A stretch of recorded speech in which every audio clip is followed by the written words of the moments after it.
Olá, boa tarde. Você acompanha agora notícias do Brasil e do mundo desta quarta-feira, dia 27 de setembro. A Comissão de Constituição e Justiça do Senado aprovou hoje o projeto de lei que estabelece um marco temporal para limitar a demarcação de terras indígenas à data da promulgação da Constituição em 5 de outubro de 1988. O texto foi aprovado por 16 votos a 10 e agora segue para ser apreciado no plenário do Senado. Na prática, áreas sem a ocupação de indígenas ou com a ocupação de outros grupos neste período não poderiam ser demarcadas. Após a votação, os senadores aprovaram um pedido de urgência para que a proposta seja logo analisada no plenário. O senador Marcos Rogério disse que deseja a votação ainda nesta quarta-feira.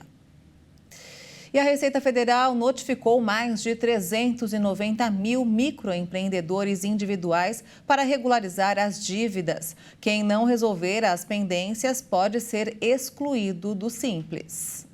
Os 393.678 MEIs inadimplentes notificados pela Receita Federal devem um total de 2 bilhões e 250 milhões de reais.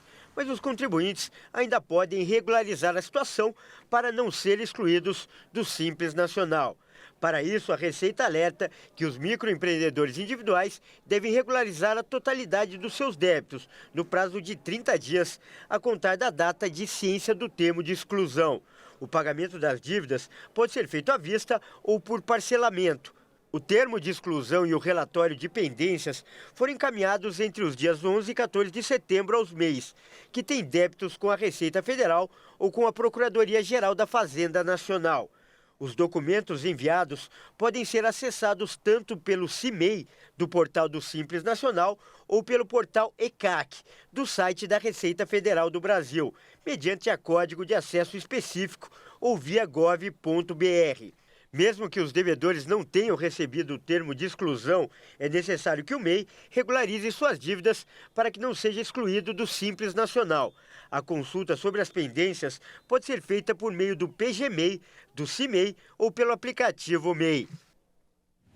O Banco Central informou hoje que a taxa média de juros do cartão de crédito rotativo subiu mais no mês de agosto.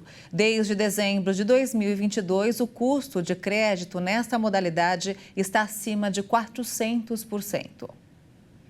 O juro médio total cobrado pelos bancos no rotativo do cartão de crédito subiu 4,4 pontos percentuais de julho para agosto. Segundo o Banco Central, a taxa passou de 441,3% para 445,7% ao ano, mesmo com o início do ciclo de queda da taxa Selic no mês passado.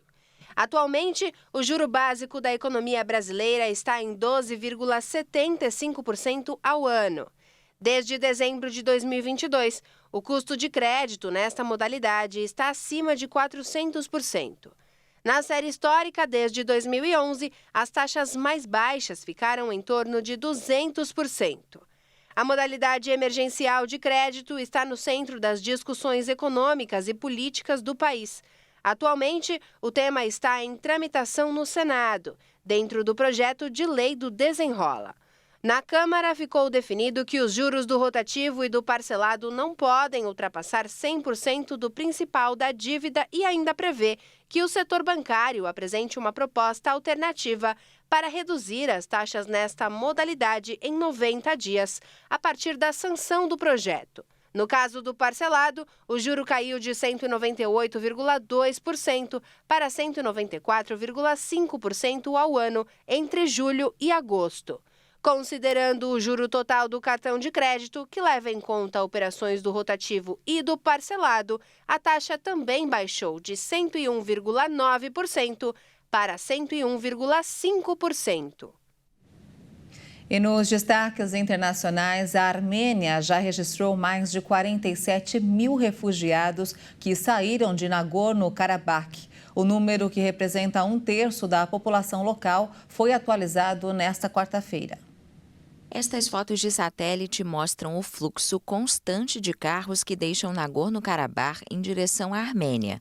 No domingo, Baku liberou o tráfego na única rodovia que liga o enclave com a Armênia, 4 dias após a rendição dos separatistas e da assinatura de um cessar-fogo que concede ao Azerbaijão o controle da região.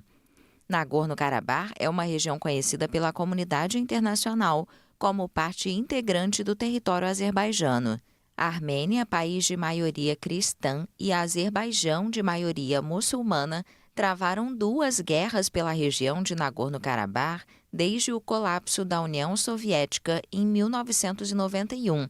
Também nesta quarta-feira, as autoridades do Azerbaijão anunciaram que 192 soldados e 1 civil morreram na operação militar da semana passada, segundo os dados do Ministério da Saúde.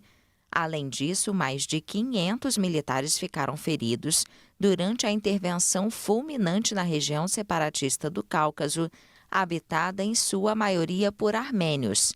Os separatistas armênios anunciaram um balanço de 213 mortos. Com os números divulgados por Baku, o balanço total da operação supera 400 vítimas. 9 pessoas foram presas por envolvimento no incêndio que aconteceu durante um casamento ontem no Iraque. 113 pessoas morreram. Um casamento para cerca de 1.100 convidados, reunidos no distrito de Hamadanian, no Iraque, fronteira com a Síria, próximo da Turquia. Os convidados estavam presentes às 22 horas e 45 minutos no horário local, aproximadamente 19 horas e 45 minutos no horário de Brasília, quando uma tragédia aconteceu. A ONG Cruz Vermelha alerta que até 450 pessoas podem ter morrido no local. Autoridades iraquianas confirmaram 113 mortos e cerca de 150 feridos. A principal suspeita é que houve uso de fogos de artifício dentro do salão, o que ocasionou a explosão. De acordo com serviços da Defesa Civil, haviam painéis pré-fabricados altamente inflamáveis que estavam em desacordo com as normas de segurança e foram o motivo do ocorrido. Até o momento, 9 pessoas foram presas. O presidente dos Estados Unidos, Joe Biden, compareceu à marcha dos grevistas do setor automotivo. Biden fez história ao demonstrar apoio aos trabalhadores que há 12 dias cruzam os braços por salários mais altos. Ele se tornou o primeiro presidente em exercício nos Estados Unidos a visitar grevistas.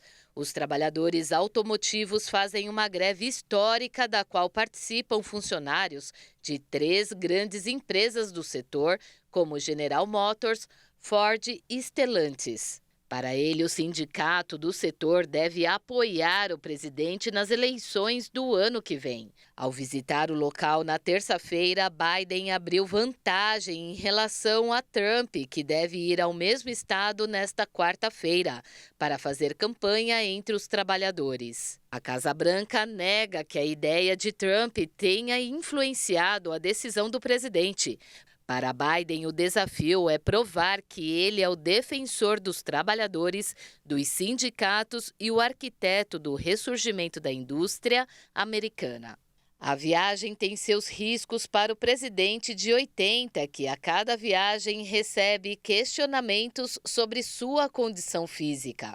O conflito entre trabalhadores e empregadores nesta indústria-chave pode atingir a economia dos Estados Unidos. E essa edição fica por aqui. Você acompanha outras informações logo mais às 5 da tarde com Beatriz do Vale e no Jornal das 18h30 com Juliana Dariva. Uma ótima tarde para você.